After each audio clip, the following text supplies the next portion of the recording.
Check your plunger every few months so it stays effective and prevents clogs from becoming emergencies. A plunger is a simple tool, but it needs predictable inspection and care to work reliably. Start by visually examining the rubber cup for cracks, brittleness, or deformation. Hold it under warm water and gently flex the cup to see if it returns to shape, because a cup that does not flex indicates material fatigue. Check the flange on a flange plunger by folding it outward and inward. If it will not hold shape or stays creased, the seal will be poor on a toilet. Smell for persistent sewer odor after cleaning, because trapped waste inside small cracks can cause smells and indicate hidden damage.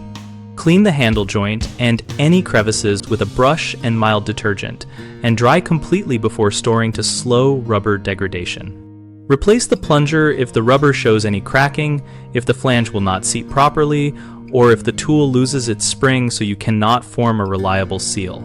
Common problems are not noticing slow loss of suction, keeping a damaged plunger for too long, and storing the tool in direct sunlight where heat accelerates rubber failure.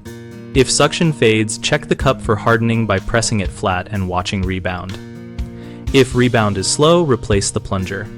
If you keep using an obviously cracked or stiff cup, swap it out immediately, because partial plunges waste time and can push blockages deeper.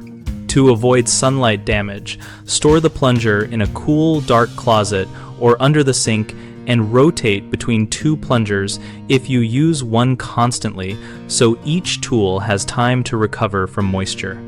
BigHomeProjects.com connects homeowners with local contractors and lists tools and maintenance guides like this one to help you care for household equipment.